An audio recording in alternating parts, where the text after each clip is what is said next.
Bonjour à tous, aujourd'hui analyse de Rémi Cointreau. Pas une small cap, mais une valeur très à la mode, alors j'avais envie de comprendre pourquoi, et voir si elle était aussi intéressante que certains le disent. Et quel meilleur moyen de savoir que de l'analyser. Mais avant ça, je ne suis pas conseiller financier, cette vidéo n'est pas un conseil en investissement. There's a certain wiring that's very useful. I am better! Ça m'excite! J'ai les tétons qui pointent! Oh! I'm talking about this.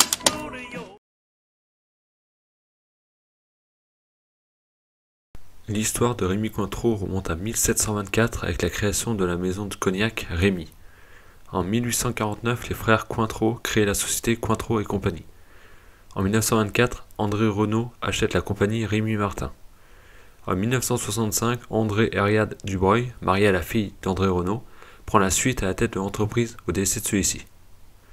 En 1990, les sociétés Rémi Martin et Cointreau et compagnie fusionnent et prennent le nom de Rémi Cointreau. Depuis que les sociétés ont fusionné, 3 des 4 enfants d'André Herriade Dubreuil se sont succédés à la tête de Rémi Cointreau. Aujourd'hui, c'est sa petite fille qui est présidente du groupe. Depuis la création des entreprises Martin et Cointreau, elles ont acquis ou créé pas mal de marques. Il y a aussi eu des cessions.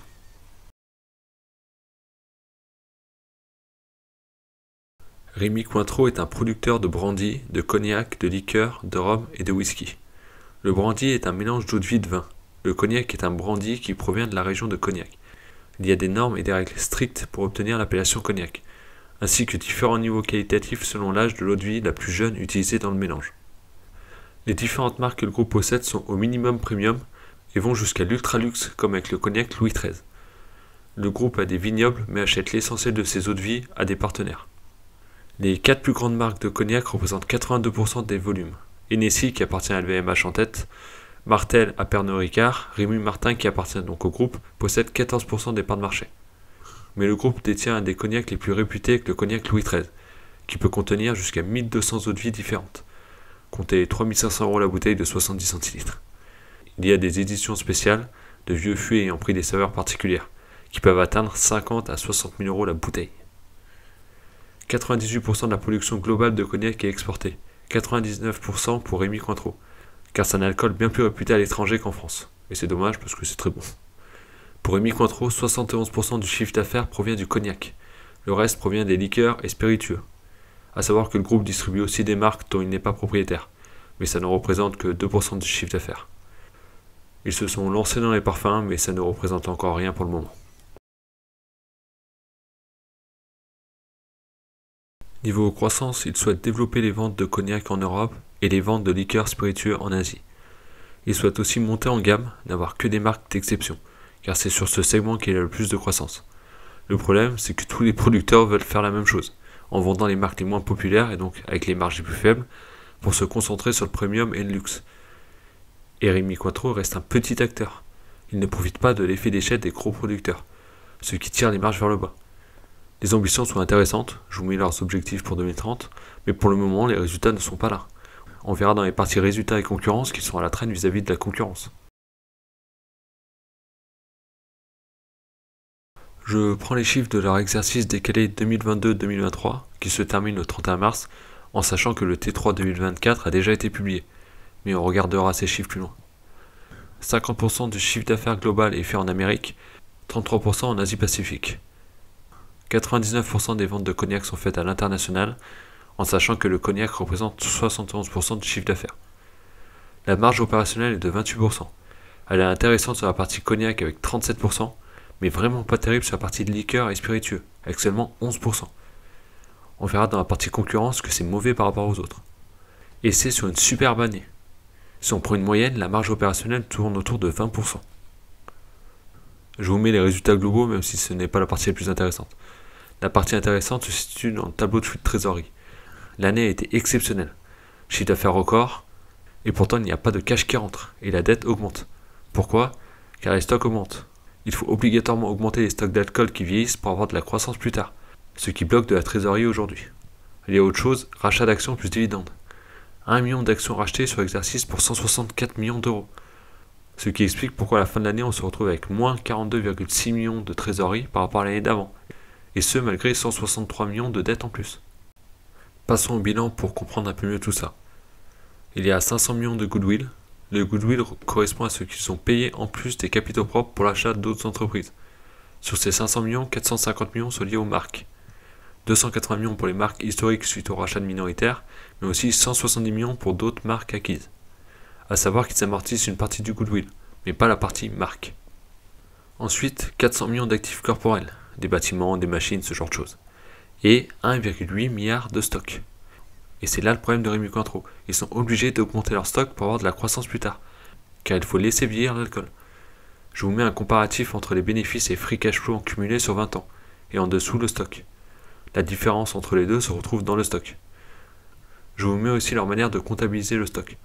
Le gros du stock est comptabilisé au coût de revient, le prix qu'ils l'ont acheté à leur fournisseur en gros. De plus, une bonne partie du stock étant détenue par leurs fournisseurs, les normes IFRS les obligent à le comptabiliser en stock et de mettre en face une dette fournisseur au bilan. Je vous mets le chiffre d'affaires, le bénéfice et la marge nette sur 30 ans. Le chiffre d'affaires avant 2000 était le même qu'entre 2012 et 2021. En 2000, ils ont l'air d'avoir vendu une partie du business qui a fait baisser le chiffre d'affaires, mais la dette aussi. Et ça a fait augmenter les marges. Marges qui sont restées stables jusqu'en 2021, où elles ont commencé à bien monter. Il n'empêche que l'historique de l'entreprise est loin d'être incroyable. Niveau dette, elle n'est pas bien importante, et le coût de cette dette représente 3% du résultat opérationnel. Négligeable. De plus, l'entreprise a des lignes de crédit possibles. Par contre, en 2016, ils avaient émis des obligations convertibles en actions, remboursables à 10 ans, pour 110 € par obligation, et pour 275 millions d'euros au total. Les créditeurs peuvent demander la conversion de leurs obligations en actions Rémy Cointreau à tout moment. En 2023, presque 400 000 ont été convertis, sur 2,5 millions. En 2022, il y en avait eu 1,34 million convertis la veille des résultats semestriels. Résultats qui ont fait bondir le cours le lendemain. Ils ont eu du nez. Aujourd'hui, il en reste 650 000, ce qui ferait une dilution de 1,3%, si elles étaient toutes converties. Ce genre d'obligation est intéressante pour l'entreprise, car si elle se débrouille bien et que son cours de bourse évolue à la hausse, elle n'aura probablement pas à rembourser sa dette. Par contre, pour les actionnaires, ce n'est pas terrible, car ça peut donner une dilution à un prix peu intéressant. Je m'explique. En 2023, Rémy Cointreau a émis des actions, contre 110 € en gros. En réalité, c'est juste 110 € de dette en moins, mais son cours est en moyenne autour de 160 €. Si l'entreprise avait émis de nouvelles actions, elle aurait touché 160 € et aurait pu rembourser sa dette de 110 €, gardant 50 € en cash. Mais il y a quand même un avantage à ces obligations, le taux, elle coûte 0,125% par an. Ils sont perdants entre guillemets aujourd'hui, mais au moment de l'émission des obligations, c'était très intéressant. Lever autant d'argent, 275 millions d'euros, pour si peu d'intérêt, 350 000 € par an. En sachant qu'à l'émission de ces obligations, à 110 €, l'entreprise cotait 70 €. À ce moment-là, l'entreprise a donc émis une action contre une prime de 40 €, ce qui est assez énorme.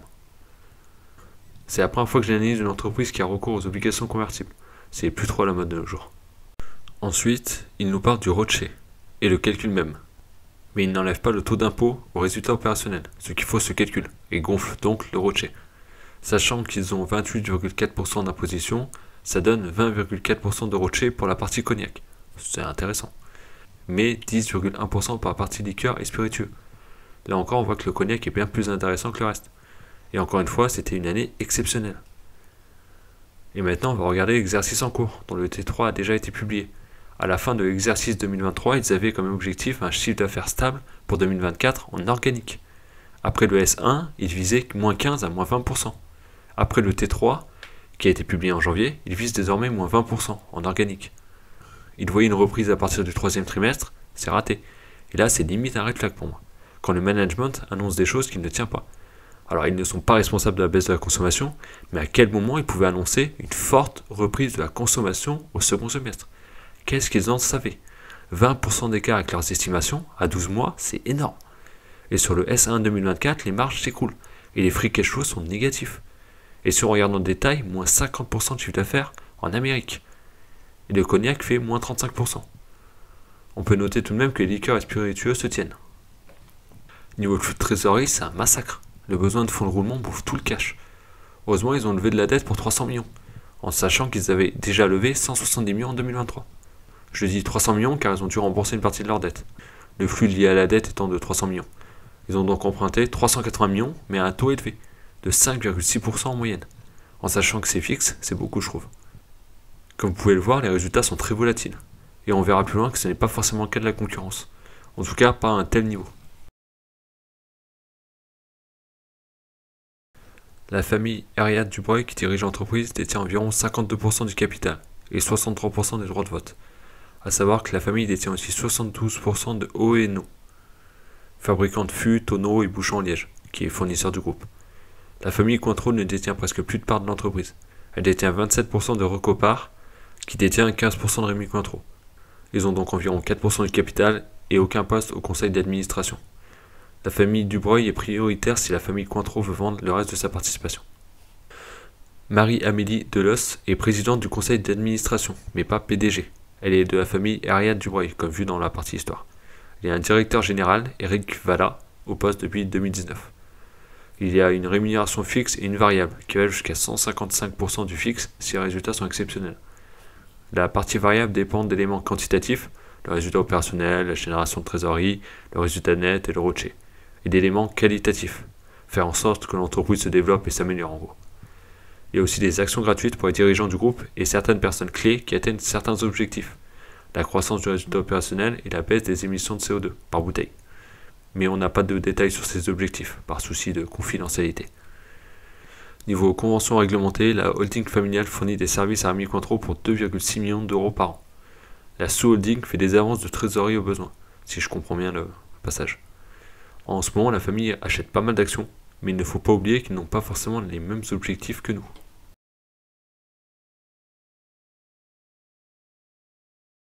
Je vous mets leurs objectifs en termes de RSE. Je vous laisse mettre pause si vous voulez lire les détails.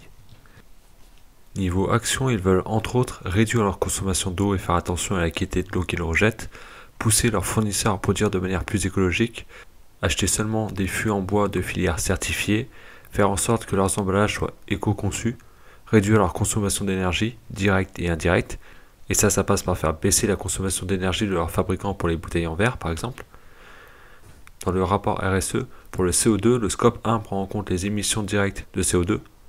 Si vous avez utilisé du gaz pour la fabrication de vos produits par exemple. Le scope 2, ce sont les émissions indirectes, par exemple l'électricité consommée pour vos machines. Elle ne produit pas de CO2, mais sa fabrication, oui. Le scope 3, ce sont d'autres émissions indirectes, comme le transport, les emballages, le recyclage, les déchets. Pour Rémy Cointreau, vous pouvez voir que les émissions de CO2 sont surtout dues au scope 3. Le transport, les matières premières agricoles, mais surtout les emballages. La fabrication du verre étant très consommatrice d'énergie. Dans mon analyse de Verallia, on en avait parlé, et on avait vu qu'ils essayaient d'augmenter le taux de verre recyclé ou de construire des fours moins consommateurs. Ça impacte donc Verallia, mais aussi leurs clients. Rémy Cointreau n'est pas client de Verallia, il me semble. Mais c'était pour vous montrer les liens entre les entreprises. Vous imaginez bien que Rémy Cointreau doit mettre la pression à ses fournisseurs pour qu'ils réduisent leurs émissions de CO2. Ça pousse toute la chaîne à agir dans la même direction. D'un certain côté, c'est bien. De l'autre, on peut se dire que le libéralisme a pris une bonne claque ces dernières années quand même. Car si vous ne respectez pas certains critères, dont les objectifs CO2, c'est bien plus difficile pour vous faire financer par une banque. Vous vous ferez sortir des fonds, des ETF ESG, ce genre de choses.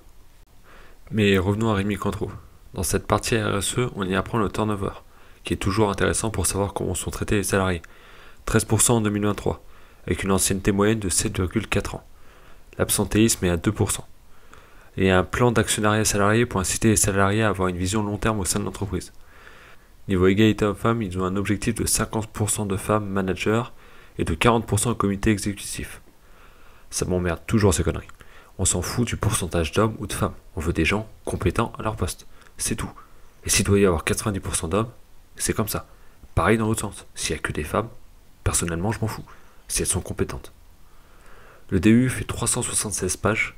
La partie RSE en fait déjà 96. Et pour être honnête, je l'ai lu en diagonale. Surtout les grands points. Les détails de comment ils veulent mettre en place l'égalité et tout ce cinéma, je m'en fous un peu. Mais on ne peut pas non plus passer à côté de cette partie. Il y a des choses parfois importantes sur les entreprises.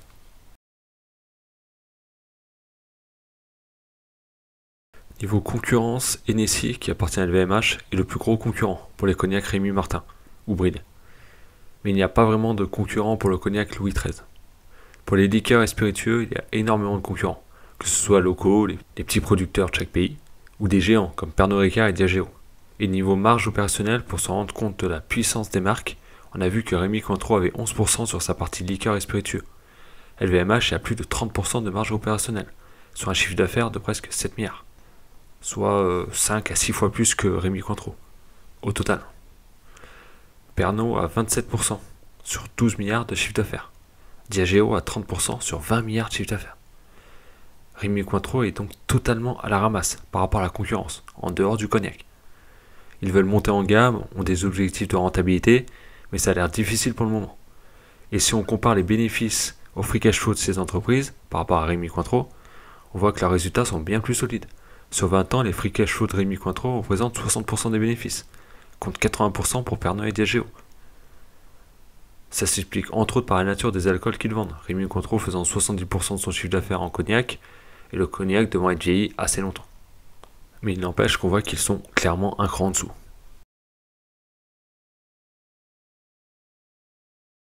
L'entreprise a un bon historique de distribution de dividendes, mais je voudrais que vous regardiez ça. En vert, le free cash flow, en bleu, le dividende, et en dessous, l'évolution de la dette nette. On remarque que l'entreprise n'hésite pas à s'endetter pour payer son dividende. Sinon, on peut voir qu'il est stable et en croissance. Mais attention à ne pas regarder le payout ratio qui est faussé. Les free cash flow étant bien plus faibles que les bénéfices, ils ne pourront jamais donner un gros dividende. Et on pourrait même questionner cette politique du dividende. Ils sont dans un secteur en croissance et ils distribuent presque tous les free cash flow. Alors déjà qu'ils ont moins de parts de marché que les autres, mais si en plus ils investissent moins que les autres, ça va être de pire en pire. Il me semble que le groupe a été introduit en bourse en 91, fin 91, début 92, mais je ne suis pas certain. Et je ne connais pas le prix d'introduction, car les graphiques de Zone Bourse et de Coifin ne me donnent pas le même prix. 30 € pour Zone Bourse, 14 € pour Coifin. Sinon, on n'est pas sur de la small cap, pas de problème de liquidité, avec 80 000 titres échangés chaque jour. Graphiquement, elle a pris une bonne claque depuis ses plus hauts. Elle est revenue au niveau de début 2020 et même de juin 2017. Mais rien de surprenant, le marché s'était excité avec les bons résultats de 2022 et 2023. On en reparle dans la partie valorisation.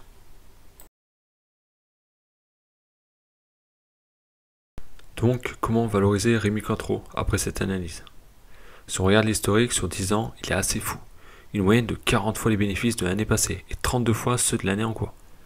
Niveau price to free cash flow, vu que l'entreprise a des free cash flow bien plus faibles, on est sur 82 fois les free cash flow de l'année passée, avec un minimum à 35 fois. Je ne paierai jamais un tel prix pour une entreprise comme ça. Si on enlève 2023 et qu'on prend la croissance du chiffre d'affaires entre 2014 et les estimations pour 2024, elle est de 15% en 10 ans. Et même en prenant 2023, on est sur 2,6% par an, quand leur secteur des spiritueux premium et luxe prend 8,5% par an sur la période 2012-2022. Pour les bénéfices, on est à 8,5% par an de croissance, avec 2023. En comptant 2024, on est sur 6,7%, en étant gentil. Sur 20 ans, on est à 4,5% par an de croissance. Vous comprenez bien que c'est difficile de la valoriser, tellement les résultats ne sont pas réguliers et que les bénéfices ne représentent pas grand-chose. Je vais essayer quand même. Première valo en étant optimiste, en partant de 1,2 milliard de chiffre d'affaires et 14% de marge nette. Ça donne 168 millions de bénéfices. À 25 fois, car je suis très gentil, et je vois pas pourquoi on paye plus cher. Ça donne 82 €. Avec 8% de croissance, dans 5 ans, ça donne 120 €. Deuxième valo, moins optimiste, en partant toujours de 1,2 milliard de chiffre d'affaires et 11% de marge nette, médiane des 10 dernières années, ça donne 132 millions de bénéfices. À 20 fois, car les bénéfices ne représentent pas les free cash flow, ça donne 52 €. Avec 5% de croissance, dans 5 ans, ça donne 66 €. Ça peut vous paraître très faible, mais on parle d'une entreprise avec un historique plus que moyen. Il n'y a rien qui justifie de payer plus de 25 fois les bénéfices. On ne peut pas prendre les marges actuelles pour acquises, vu son historique. Elle n'est même pas leader de son secteur. Ses résultats sont très volatiles et le free cash flow est bouffé par le fonds de roulement. Pour ma part, je ne paierai pas plus de 15 fois les bénéfices. Bénéfices normalisés, je dirais 150 millions. À 15 fois les bénéfices, ça donne 44 €. Et encore, c'est pour donner un prix d'entrée. Mais en réalité, il y a peu de chances que j'achète Rémy Cointreau, même à ce prix.